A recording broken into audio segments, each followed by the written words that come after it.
Кумтөрдүн директорлар кеңешине өлкөбүздөн кимдер киргени, алардын айлык маяналары ачыкталды. Жыл сайын Кумтөр алтын кенин казып жаткан канадалык Centerra Gold компаниясы өзүнүн 11 кишиден турган директорлор кеңешин шайлайт. Анын 11 мүчөсүнөн 3 мүчөсүн Кыргызстан көрсөтөт. Кыргызстандан былтыр шайланган 3 адам: Дүшөн Касенов, Максат Көбөнбаев жана Аскар Өскөнбаев кайра шайланганы Centerra Gold компаниясынын расмий сайтына жарыяланган. Кыргызстандын Centerra Gold компаниясындагы директорлор кеңешинин мүчөлөрү Дүшөн Касенов, Максат Көбөнбаев жана Аскар Өскөнбаевдин ар бир ай сайын $15.000 айлык алышат. Жылдык кирешелери $180.000 түзөрү белгилүү. Ошол эле учурда 2019 жылы канадалык Centerra Gold компаниясы Кумтөрдүн алтын казып, 800 миллион киреше таап, Кыргызстанга 2 миллион дивиденд бергенин 30 апрелде парламенттин отурумунда депутат Алык Карашев билдирген. Ага жооп кылып жыйынга катышып жаткан экс-премьер-министр Абылгазиев дагы $7 миллион төлөп берүүсүнө макулдаштык. Аны берсе 9 миллион дивиденд алабыз деп кубанган эле. Ошондо да Кыргызстандын алтыны жаткан Кумтөрдөн канадалык Centerra Gold компаниясы тапкан кирешенин 1% Кыргызстан алабы деген суроо ар бир кыргызды ойлонтуп жаткан болуш керек. Урматтуу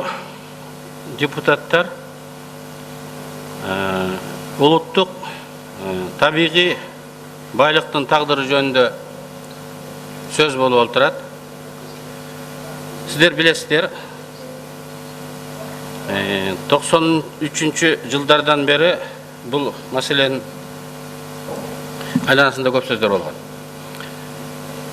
Мына ушул залда мен сиздерге айткам, дагы бир жолу эскертем.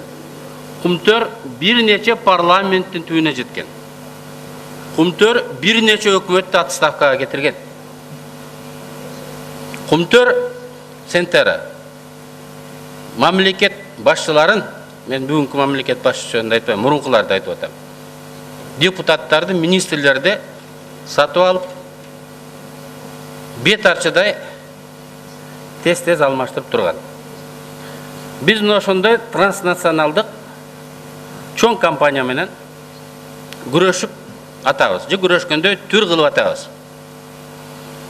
Улуттук кызыкчылыкты коргоо, чыккынчылык деген түшүнүктөр кантип конкреттүү аракеттерден көрүнөт. Биз алыбыз жетпей Centerra менен чабышып атсак, мамлекеттик телерадио компания Centerra'нын пулун алып коюп, мен акча дебейм, мен пул деп айтам. Пулун алып коюп, пулуң болсо кулуңмун дегендей. Centerra'ны мактап, Centerra'га каршы айткан депутаттарды, партияларды эл душманы деп, бузуклар деп атпайбы? Булар Кыргызстанды таратып жоготобуз деп атат. Ошол жалгыз иштеп аткан комбинатыбыз болсо ошону талкалап, бир 3000 көлдүктү жумушу жок калтырабыз. Ошонун бала чакасын ушул партиялар, ушул депутаттар багып береби деп мамлекеттик телерадио компания гезиттерибиз сайрап атпайбы? Мейли жеке гезиттерди айтпайлык, алар акчаны алып кылмышкерлерди да мактап атат. Алардын абирине коелук. Бирок мамлекеттик деп аталган массалык маалымат каражаттар Кыргызстандын кызыкчылыгын, мамлекеттин кызыкчылыгын коргош керек да.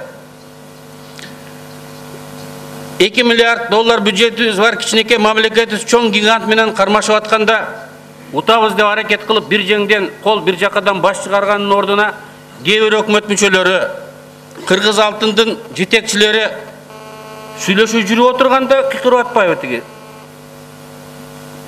67-ин ала албайбыз, национализация болбойт, баары бир Centerra'нын айтканына макул болушубуз керек. Болбосо бизди сотко берип, жүдөтөт, какатат, түбөлүккө кул кылып алат деп коркутуп атпайбы? Мына араңарда бизнесмен бар. Сүйлөшүп жүрүп атканда алсыздыгыңды билдиресиңби? Күчүң жок экениңди билдиресиңби? Чөнтөгүңдө акча жок экенин билдиресиңби? Жок. Чөнтөгүңдө 1000 сом болсо, миллион сом бардай болуп сүйлөшөсүң да.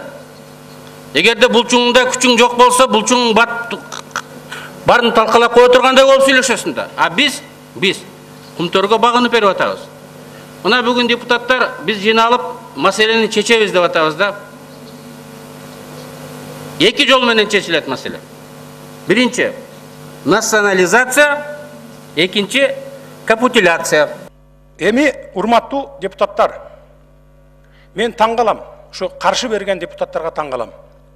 Бүгүнкү күнгө чейин 15 жылдан бери карай 260 тонна алтынды Кумтөрдөн ташып кетип, бизге 1 тонна 400 килограмм алтын калтырыптыр.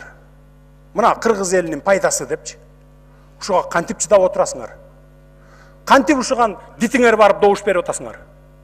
Андан сырткары 77 тонна күмүш алып кетиптир. 1 килограммы биздин Кыргызстанга калбаптыр пайдасы. Кайсы бетиңер менен ушуга добуш берип атасыңар? 1 килограммы калбаптыр. 2000 эми мындайда урматтуу депутаттар, чындыгында ачуу болот. Угуп тургула, уккула. Экс-прокурор азыркы Финполициянын жетекчиси Сыймык Жапкеев жана башка активисттер алтын биздин мамлекетибиздики болуп туруп, ушунчалык аз каражат өлкөбүзгө калып жатканын айтып, нааразы болуп келишкени менен азырынча бул иштен майнап чыга элек. Эске сала кетсек, Аскар Акаевдин режими учурунда 1993-2005 жылдары Кыргызстандын Кумтөр алтын кениндеги үлүшү 67%дан 12%га түшүп кеткен. Курманбек Бакиевдин мезгилинде 2005-2010 жылдары Кыргызстандын үлүшү 12%дан 33%га чейин көтөрүлгөн. Ал эми Алмазбек Атамбаевдин заманында 33%дан 26%га төмөндөгөн. Убагында азыркы президенттин милдетин убактылуу аткаруучу премьер-министр Садыр Жапаров Кумтөр боюнча маселени көтөрүп келгенин эске алсак, анда эми Кумтөрдөн келечекте канча пайызга чейин киреше күтсөк болот? Мен түрмөдө жатканда адвокатым аркылуу журналисттер ошо Кумтөр боюнча суроо жөнөткөн экен. Позициясы дагы деле ошол бойдонбу же жокпу деп. Мындан бир 2 жыл мурда архивди карасаңыздар болуш керек. Мен ошол жерде жазгам.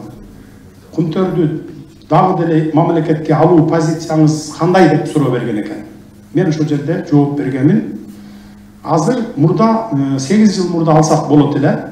Азыр кеч болуп калды деп. Анткени ушу 8 жыл мурда алтындын запасы көп болчу, андан бери 8 жылдан бери казып, эми калбай деле калды. Аны алыштын кажети жок деп берген. Андан көрө ошол аягына чейин иштетип, Центера Голд. Ошол жердеки жана бузулган тоолорду калыбына келтирип, баарын ошентип кеткени туура болот деген оюмду билдирген.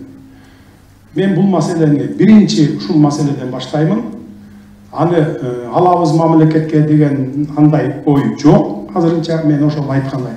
Бирок сөзсүз түрдө чакырып, сүйлөшүүлөрдү жүргүзүп, Кыргыз мамлекети Кумтөр Кыргызстандын мамлекетине иштетебиз буюрса.